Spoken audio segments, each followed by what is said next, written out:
Alright, welcome back to another video. Today we're going to go to Macon, Georgia to visit the Indian Mounds. And my plan is not to film a lot of walking like I was walking a trail or something, but to film each mound and talk about what happened there or what they found, whatever information they provide. So stay tuned and let's go see some Indian Mounds, see some more history. Alright guys, welcome back to Georgia Cop RV, and today we're in Macon, Georgia, and we're at the Ocmulgee Indian Mounds is what I call it. It's a national park here in Georgia, and it talks about the Indians that lived here many years ago and the mounds that they built, and it's got some mounds you can go up inside where they used to hold their rituals and things like that. So just stay tuned with me and let's walk through this park and enjoy what history again has to offer.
Alright, we're here at the entrance into the park. Here's a sign, kind of tells you where everything is: Earth Lodge, Great Temple Mound, Funeral Mound, Ocmulgee River, and Heritage Trail. I read where there's around 8 miles of trails here around the park, and we're gonna walk and see what we can see, and we might have to come back another day to do some trail walking. We're here, of course, like normally in a state park. They give you little things that you can read to kind of understand what's going on. So we're gonna, there's one of the mounds right in front of us.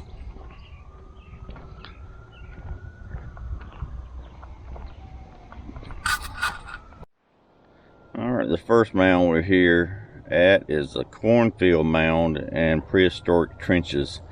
Archaeologists believe that this was once a field and then covered to create a mound, because they found some charred corn cobs when they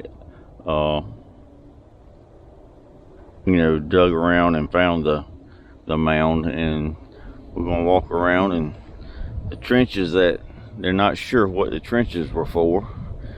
Could have been for some type of protection from war or whatever, but they're not sure.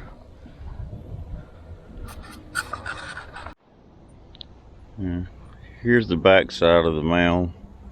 We were just looking at the corn mound, and here's the trenches that they were talking about. They wasn't real sure what they were dug for, but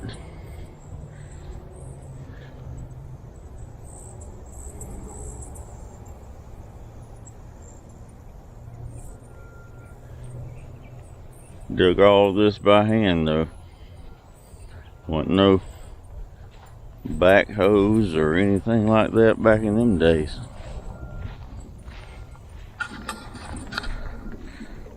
And we're going to ease on over to the larger mound. I believe you can maybe go inside of it. We'll see when we get there. Now we're at the Ocmulgees Earth Lodge, America's oldest ceremonial lodge. It was actually covered up for 800 years until Dr. A.R. Kelly excavated it in 1934. And we're going to see if we can't walk in, and maybe this camera will pick up. Seems kind of dark in here at the beginning, but here's the entrance into the mound.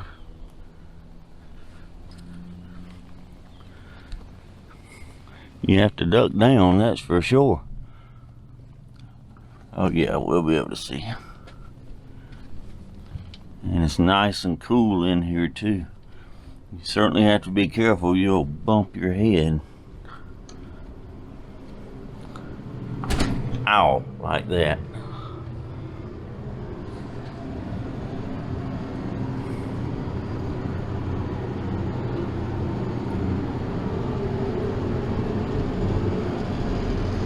When they excavated this,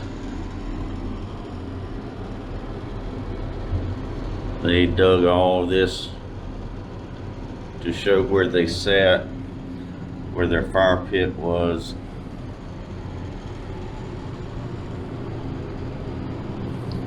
And they redid it with some modern stuff to preserve it.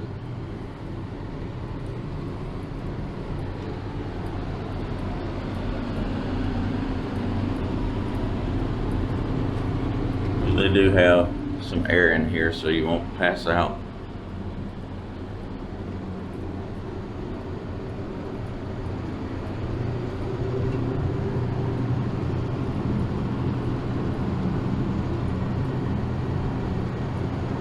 Neat. Alright. Now we're gonna go back out.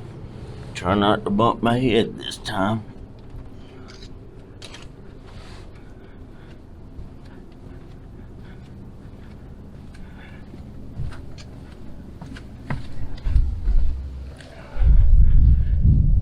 They said I read a sign that's coming up that the railroad destroyed a lot of the mounds when it came through, and that's not good. Yes, we needed to have the railroads, but a lot of the railroad people, they discovered arrowheads and pottery and skeletons and things. But here's where it says the Iron Horse devastates the mounds. The 1843 and 1873 railroad cuts. And there in a distance, you can see a very large mound.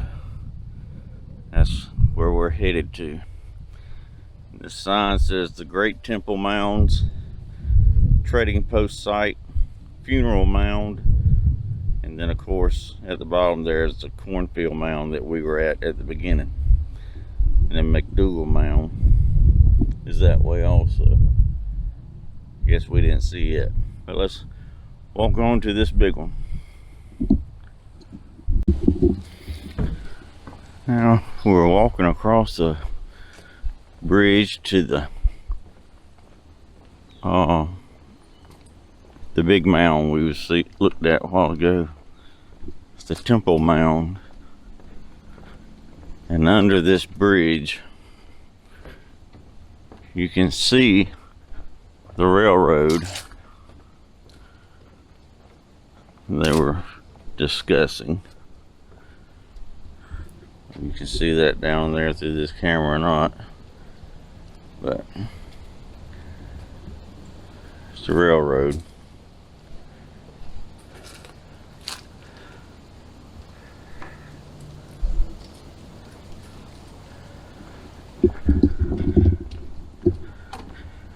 And we'll pick up once we get to the mound. Alright, right here in front of us is a trading post.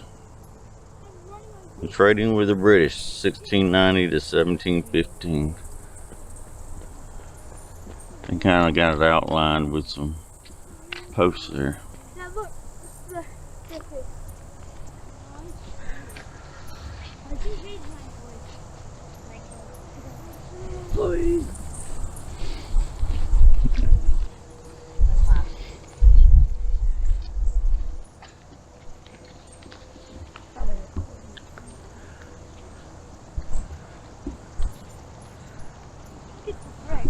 Now we're gonna walk toward the southeast mound and see what it's all about before we go to the large Temple Mound. Alright, we're here at the southeast mound. See, they found some, let's see if I can read this thing.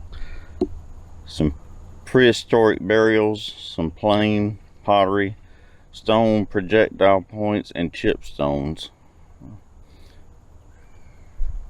That's some of what they found. And that's the mound. It's not large. And over here, some trails you can walk.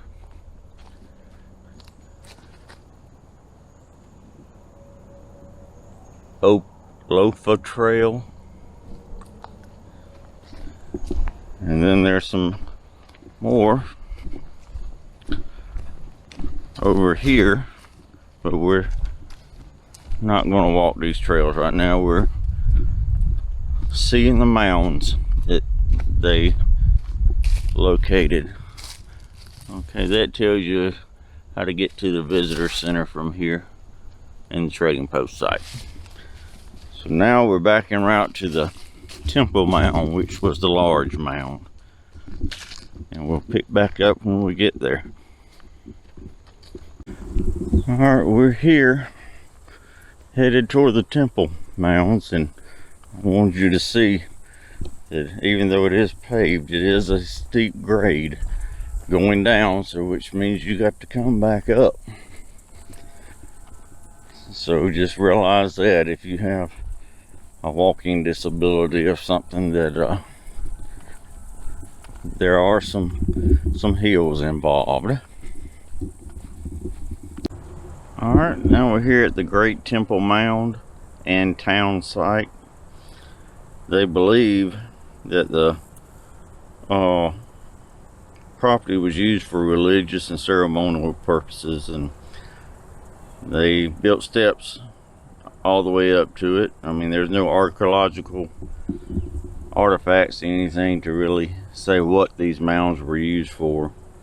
They do believe that they were used for ceremonies and rituals, and there were also like wooden structures, they believe, on top for some of the high people to live in. And as you can see by this picture down here, they had like a lacrosse place. It's for stickball, where they play stickball, and it was kind of like lacrosse. And sometimes they would settle differences between different tribes by playing this, and it was very strenuous.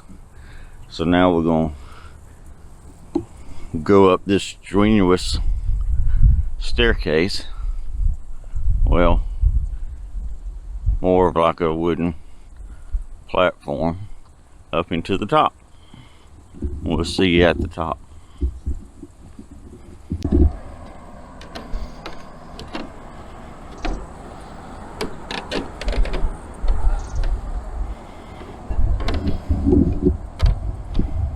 All right, made it to the top.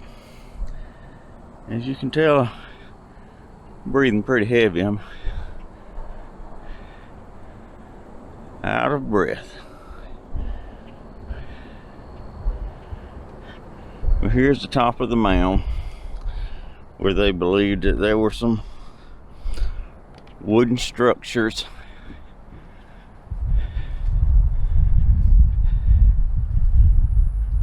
for maybe ceremonial purposes or whatever. They wasn't sure.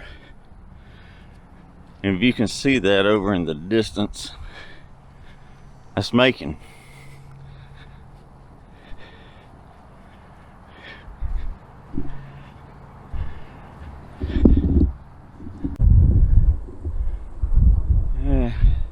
And as you can see, there is a road to come up here. If I don't know where it starts at, but there's a road to come up here, so you don't have to start there where I did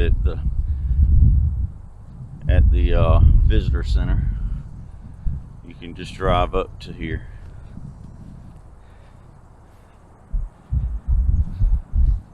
We're pretty high up.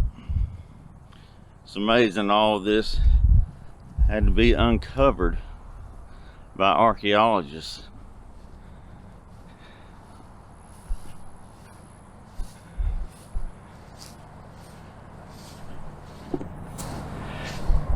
And this is a big area. You just imagine what took place up here by the Indians. So there were several different tribes of Indians, my understanding, that actually lived at this place at different times. Some run others off that were maybe bigger, more powerful.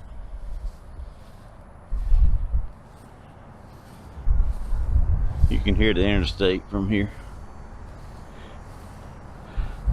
And it's probably hard to see, but right there is the visitor center. You can see it.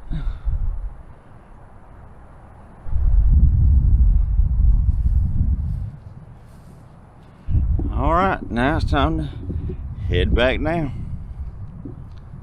All right, this here is listed as Lesser Temple Mound B. They estimate that 3/4 of this mound was removed by the railroad construction in the 1840s. It's basically just a flat top mound, and it's just a smaller mound of what we just came from. Just flat top, kind of small. And there's Temple Mound A, where we just came from.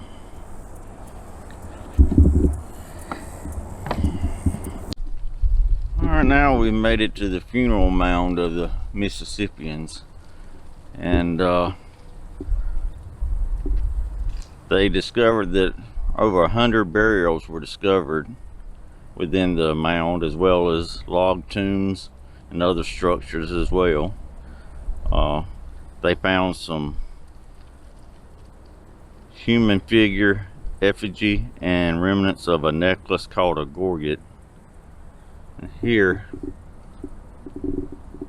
are some drawings of what they found. They say that due to finding things like that, that this mound, which is right in front of us, was the burial place of people of high authority.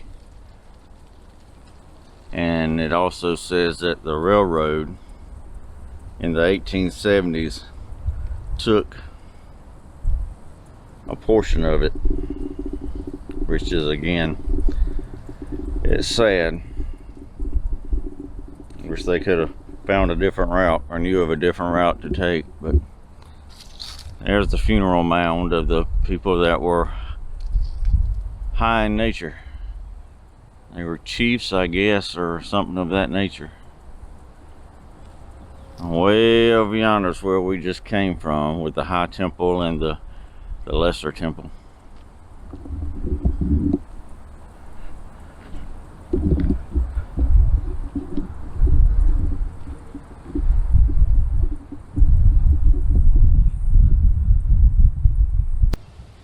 Alright, now we're here at our last site, I believe, before we make it back to the visitor center. Halstead Factory and Mound X. In 1806, a 2-acre fort stockade was built on top of a hill overlooking the Ocmulgee old fields and ancient Greek trading path in Ocmulgee River. They're not sure that this is the actual site, but they did, when they were doing some excavating, they found a brick floor, and they believe this might be the area where it was at. And Mound X is no longer visible. The first evidence of the mound existence is shown in an 1806 survey, but they did see some post holes present from some of the dark tan and sand layer. The mound was constructed outside of the fortification walls, suggesting that the village may have expanded beyond the original fortification walls. But don't eat Chinese. Yeah. here's kind of like a map of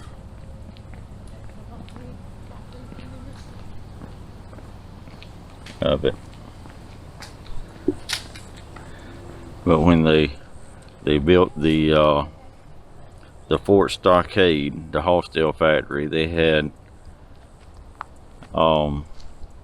things set up outside the fort for trading purposes for the Indians, and there was a lot of thefts that took place, so they eventually moved it inside of the fort itself.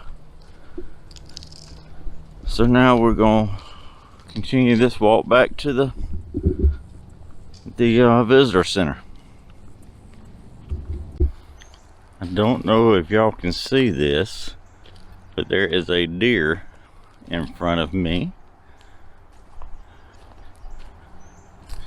It's obvious she's used to people. Man, that's awesome. If anybody wants to find something while they're shooting a video, it's wildlife. She's running off now. That was neat. I found another sign on the way back to the visitor center called the McDougall Mound. So I'm walking to it now. And I just happened to catch the deer. I hoped I could film it and y'all could see it. So I'll pick back up when we get to the McDougall Mound and see what it's all about.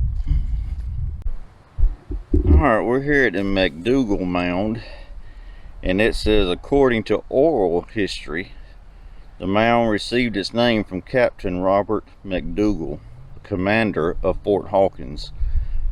The fort that we were talking about was built earlier.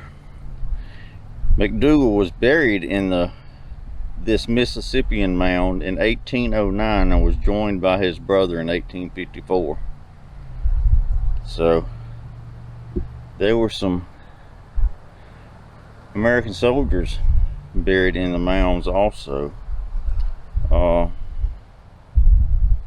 Said a large portion of the sandy field was removed, revealing a inner platform and mound for a structure. The mound was constructed 1,300 feet outside of the fortification wall, and it changed considerably when part of the dome-shaped mound became road fill for East Macon. Only 40% of the original remains today. Well, so the railroad messed up some mounds, and to make East Macon messed up the mounds. As you can tell, right here at this mound is apartment complexes, and the street name is Main Street. So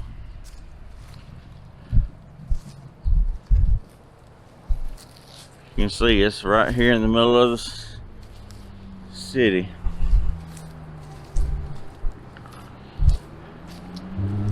So there's there's McDougall Mound.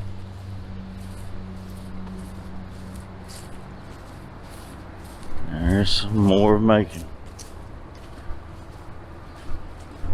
At least they were able to preserve 40% of it. Now, let's head back towards the visitor center. Alright guys, we made it back from the Indian Mounds, and you know, I know it's just looks like a bunch of dirt with some grass on it, but if you look at the history of what was there and what was done and the people that lived around here, I mean 17,000 years ago, people were here during the Ice Age, and then other people migrated into here. Up until now, we able to see the mounds and learn about the history and what archaeologists found and stuff like that. So it's not just a mound of dirt with grass on it, it's the history that's behind it. So I hope you enjoyed this video. Please like and subscribe, and comment below if you liked it, and if there's some places that I need to go see that you've been to that you think I might enjoy,